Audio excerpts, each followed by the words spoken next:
Hai, perkenalkan namaku Elizabeth Ica. Di sini aku bersama suami Stefanus Putra. Oh iya, percaya nggak sih kalian kalau sebenarnya awal kita bertemu itu karena dijodohkan oleh keluarga. Tapi berkat perjodohan itu, kita bisa bertemu dan hidup dengan harmonis sampai sekarang.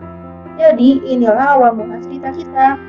Awal mula kami bertemu itu sebenarnya untuk membahas pekerjaan. Aku sedang menemui klien di tempat yang sudah ditentukan dan ternyata klien tersebut membawa keponakannya. Awal pembicaraan berjalan lancar dengan membicarakan seputar pekerjaan. Tapi lama-lama, alur pembicaraan jadi lebih fokus ke pertemuan antara aku dan keponakan klien. Keesokan harinya, aku baru tahu kalau sebenarnya aku sudah dijodohkan oleh keluargaku. Ternyata klienku kemarin adalah teman mamaku dan keponakannya adalah orang yang akan dijodohkan sama aku. Saat aku terkejut karena di zaman modern ini perjodohan seperti dalam novel film Nubaya masih ada. Rasa takut ada, tetapi aku tetap mengikuti perjodohan ini. Aku percaya kalau Tuhan sudah membuka jalan, pasti akan diberikan kemudahan, walaupun pasti ada beberapa perbedaan. Mulai mengenal satu sama lain dengan saling mengingatasi. Bertemu di suatu tempat, mengobrol, dan lama-lama muncul ketertarikan di antara kami. Kami juga sepakat untuk berdoa jika hubungan ini memang dibutuhkan, maka hubungan ini akan terus berjalan. Tapi jika tidak, maka Tuhan akan menghalangi hubungan ini. Sebelum memutuskan lamaran dan pernikahan, akhirnya itu syarat apa saja yang dibutuhkan sebagai syarat pernikahan Katolik, yaitu mendaftarkan diri untuk persiapan pernikahan, diikuti minimal 6 bulan sebelum pernikahan di salah satu Katolik, membawa surat pengantar dari lingkungan pribadi, fotokopi surat baptis dan akte kelahiran. Dalam persiapan pernikahan tersebut, kami dibekali materi mengenai ekonomi, seks, rencana masa depan, dan kehidupan berkeluarga yang baik. Setelah itu, kami mendapatkan sertifikat untuk menambahkan pernikahan kami. Tak disangka, ternyata kelas persiapan pernikahan saja belum lengkap rupanya. Kami harus mendaftarkan diri untuk penyelidikan kami. Di sini, pastor akan menanyakan kesiapan kami untuk mengalami pernikahan, karena kehidupan pernikahan akan berbeda dengan kehidupan sebelum menikah. Hubungan kami dapat terus berjalan hingga saya dilamar oleh hubungan yang berawal dari perjodohan itu, kini tinggal menghitung hari menuju pernikahan.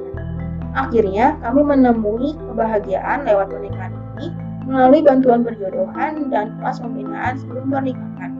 Akhirnya, setelah 2 tahun menikah, kami dikaruniai seorang putri yang kami beri nama Teresia Vanessa. Meskipun melewati perjodohan, pernikahan harus dilakukan tanpa adanya paksaan, intimidasi, dan ancaman dari pihak manapun. Contohnya, seperti dipaksa untuk menikah oleh keluarga, atau semua aset akan diambil, atau dipaksa menikah untuk melunasi hutang keluarga.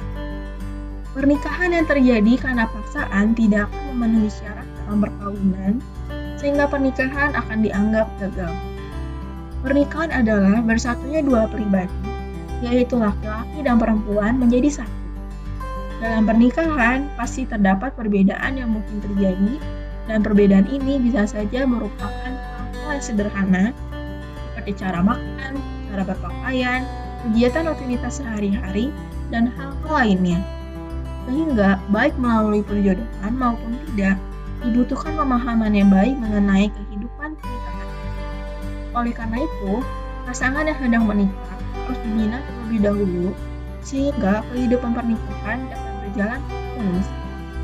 Sebelum memasuki pernikahan, kita harus mengetahui betapa pentingnya memunculkan kasih pada sesama pasangan dan menjaganya. Meskipun hubungan yang terbentuk pada awalnya adalah melalui perjodohan, namun kita tetap harus saling mengasihi pasangan. Dibutuhkan proses agar dapat menumbuhkan dan memunculkan kasih. Kasih itu dilakukan dengan tulus, jangan sampai kasih itu berubah menjadi kebencian. Kasih itu dilakukan juga oleh kedua pasangan, bukan salah satunya saja. Kasih itu dilakukan dengan hati yang tulus dan pasangan harus mengetahui bahwa kasih itu harus dinyatakan dalam bentuk kata-kata, sikap, atau tindakan yang nyata. Terlebih lagi, pernikahan harus dilandasi oleh kasih dan iman agar pasangan dapat menjadi keluarga yang bertumbuh di dalam pengenalan akan Tuhan. Sehingga dalam kehidupan pernikahan, pasangan dapat bertumbuh bersama di lingkungan dan gereja. Agar dalam pernikahan tersebut, pasangan dapat menghasilkan Generasi penerus bangsa yang dilahirkan dari pernikahan yang sehat dan takut